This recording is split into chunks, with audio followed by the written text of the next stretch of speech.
అయితే ప్రభుజీ మనం ఇవి ఆచరించాలి అని అంటే తెలుసుకోవాలి, తెలుసుకున్నవి ఆచరణలో పెట్టాలి అని అంటే మనం నిత్యం అంటే పొద్దున్న లేచిన దగ్గర నుంచి భగవంతుని స్మరణలో ఉండాలా? అసలు ఎవరిని స్మరించుకోవాలి, ఏ రకంగా స్టార్ట్ చేయాలి డే అనేది? చూడండి, ఒక రోజు మనకు వచ్చింది అంటే అది భగవంతుడి యొక్క కృప వల్లే కదండి.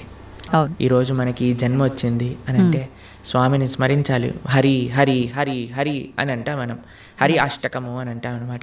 హరినామ స్మరణతో ప్రారంభం చేయాలి రోజు అని చెప్తారు. భగవంతుడికి, మన ఆచార్యులకి, గురువులకి అందరికీ ఒకసారి నమస్కారం చేసుకోవాలి.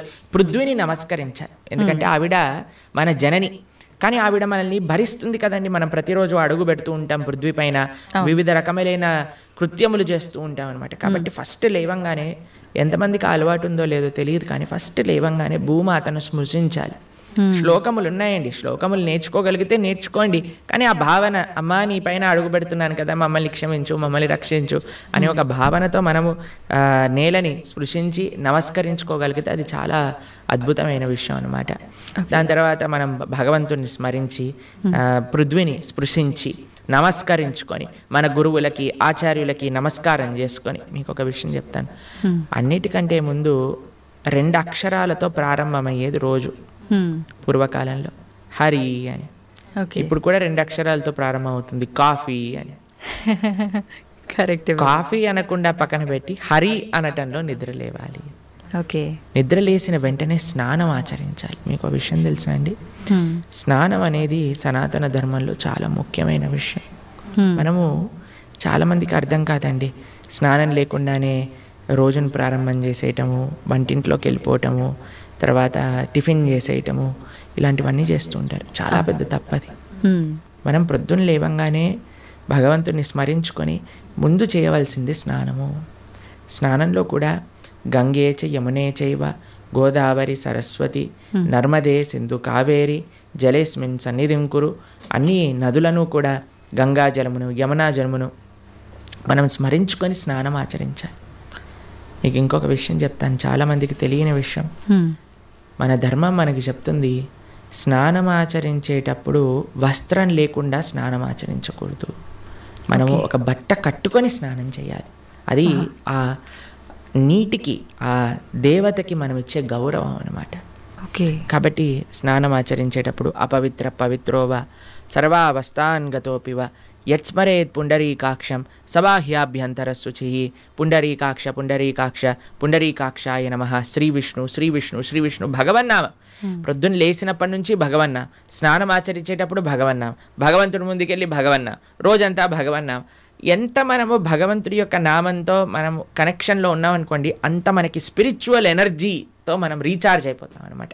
మనకు ఆ స్ట్రెంగ్త్ వస్తుంది. మన రోజులో ఉండే ఆ ఒడిదుడుకులు అన్నీ ఉంటాయి కదండి, వాటన్నిటిని ఎదుర్కొనే ఒక శక్తి మనకి భగవన్నామస్మరణతో వస్తుందన్నమాట.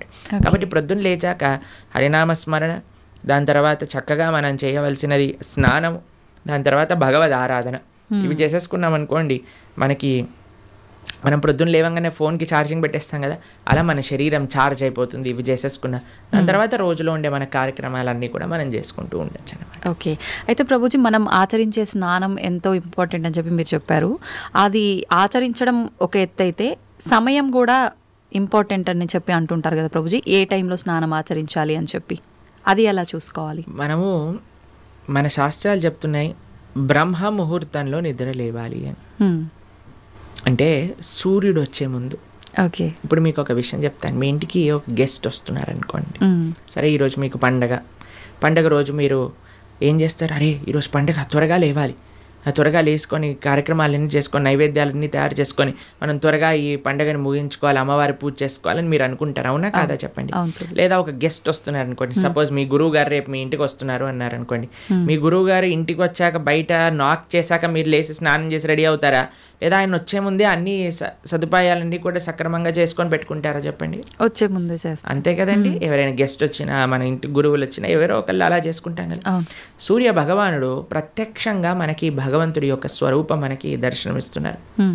ఆయన ప్రతిరోజు ఉదయించే ముందే మనం నిద్ర లేవాలి. దాన్ని బ్రహ్మ ముహూర్తము అని అంటారు.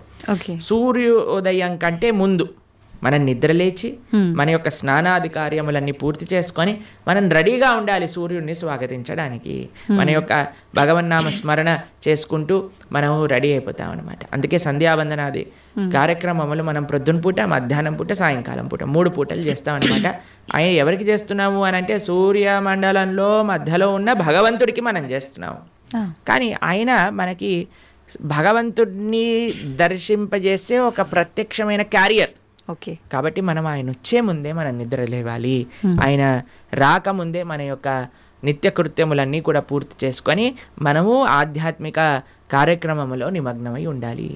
ఓకే, మీరు చూడండి, ప్రొద్దున పూట లేవటం అనేది అటు మన ఆరోగ్యరీత్యా, అలానే సామాజిక పరంగా, అలానే మన ఆధ్యాత్మికంగా, శారీరకంగా, అన్ని మానసికంగా అన్ని విషయములలో మనకి మంచి చేస్తుంది. అందుకే early to bed and early to rice keeps a man healthy, wealthy and wise అని అన్నారు. కాబట్టి ప్రొద్దున పూట బ్రహ్మ ముహూర్తంలో నిద్ర లేచి స్నానం ఆచరించవలే. ఇది ప్రతి సనాతన ధర్మానికి సంబంధించిన వారు తప్పక ఆచరించాల్సిన ఒక పద్ధతి. ఓకే, అయితే ప్రభుజీ మనం మాట్లాడుకున్న దాంట్లో ఇంకొకటి భగవంతుడి ఆరాధన. చాలా వరకు అంటే ఇంట్లో మగవారు పూజ చేస్తేనే మంచి ఫలితం పొందుతారు అని చెప్పి ఈ మధ్య కాలంలో చెప్తున్నారు. కానీ ఎక్కువగా ఆడవాళ్ళే పూజ చేస్తుంటారు. అసలు నిజంగా ఆడవాళ్ళే పూజ చేయాలా, మగవారు చేయొచ్చా? అసలు మగవారు చేయాల్సిన కార్యక్రమాలు ఏంటి ఆధ్యాత్మిక పరంగా? ఎవరెవరు ఉద్ధరింపబడాలి అని అనుకుంటారో, ఎవరెవరికి భగవంతు అనుగ్రహం కావాలనుకుంటున్నారో వాళ్ళు చేయాలండి. మీకు ఒక విషయం చెప్తాను. ఒక మగవాడు పూజ చేసిన, ఆరాధన చేసిన, పుణ్యం చేసిన, పునస్కారం చేసిన దాంట్లో ఉండే 50% ఆడవారికి వెళ్తుంది. ఓకే, ఎంత? 50%. 50%. ఏదైనా పాపం చేశాడనుకోండి, దాంట్లో 1% కూడా ఆడవారికి రాదు. అదేలా ప్రభుజీ? మరి పుణ్యం అయితే పుణ్యం 50% వెళ్తుంది, పాపంలో వెళ్ళదు. ఓకే, స్త్రీ చేసిందనుకోండి పుణ్యం 1% హస్బెండ్కి రాదు, 100% ఆవిడ దగ్గరే ఉంటుంది. స్త్రీ ఏదైనా పాపం చేసిందనుకోండి, దాంట్లో 50% హస్బెండ్కి వెళ్తుంది. ఇది ఒక బంపర్ ఆఫర్ అనమాట, మన శాస్త్రాలు ఇచ్చింది. బాగుందా మీకు? బాగా అనిపిస్తున్నట్టుంది మీకు. శిల్ ప్రభుపాదుల వారు ఒక దగ్గర ప్రస్తావన చేస్తారు, everybody has to fly their own plane అంటారు. మనకి అంబరీష మహారాజు గారి వృత్తాంతంలో వస్తుంది. అయినా ప్రొద్దున లేవంగానే నిరంతరము కూడా భగవంతుడి యొక్క ఆరాధనలో, ఆయన చేతులన్నీ కూడా భగవంతుడి యొక్క పూజలో, పాదాలు భగవంతుడి యొక్క ఆలయ ప్రదక్షిణలో, మనసు భగవంతుని చింతించటం. సవై మన కృష్ణ పదార విందయో వాచాంసి వైకుంఠ గుణానువర్ణనే కరే హరేర్మందిరమార్జనాదిషు అని ఆయన యొక్క దినచర్య మొత్తం చెప్తారనమాట. ఇక్కడ వారి భార్య ఆరాధనకి నీళ్లు తెచ్చి తేవడానికి హెల్ప్ చేసినా సరే ఆయన అనేవారట, నా పూజ నేను చేసుకుంటాను, మళ్ళీ నీ పూజ నువ్వు చేసుకో. ఆయన అన్ని సదుపాయాలు సమకూర్చుకొని, ఎందుకంటే చూడండి భగవంతుడితో మనకుండే రిలేషన్షిప్ ఎక్స్ట్రీమ్లీ పర్సనల్ అండి. స్వామి మన తండ్రి, స్వామి మన తల్లి. ఇప్పుడు చూడండి మీకు ఒక విషయం చెప్తాను. మన ఇంట్లో ఎవరిదైనా పుట్టినరోజు ఉందనుకోండి, మనం ఏం చేస్తాం? ఒకసారి మాకు ఈ సంఘటన ఎదురైందనమాట.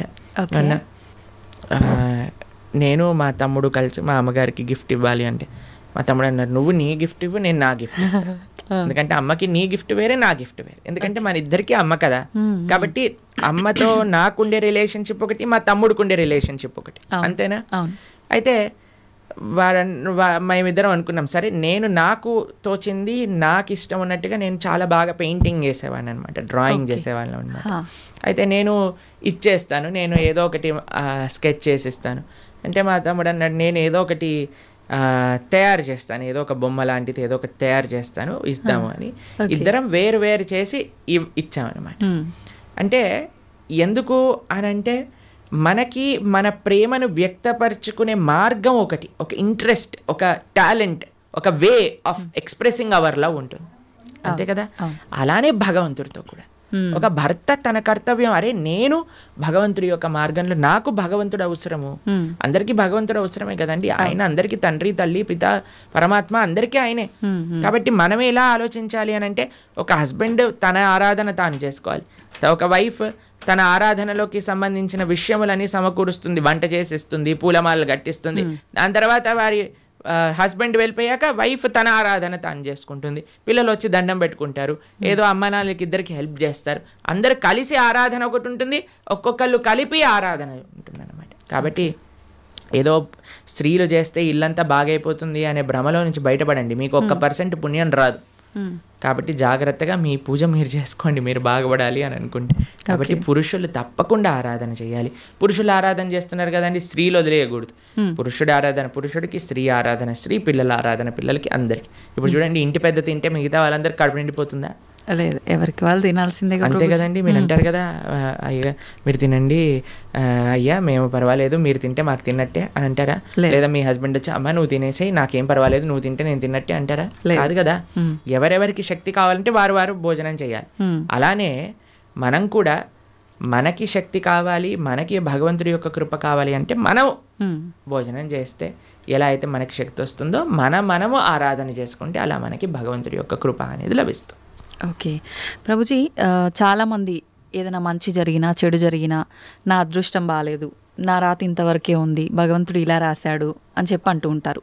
నిజంగా అంటే మన చేతిలో ఏముండదా, మనం చేసే పనులను బట్టి మన లైఫ్ని డిసైడ్ చేసుకోవడం? భగవంతుడు పుట్టినప్పుడే అవన్నీ డిసైడ్ చేసి ఇలా అని చెప్పి చూస్తాడా? మనకి ఒక సర్కమ్స్టెన్స్ ఇస్తాడండి భగవంతుడు.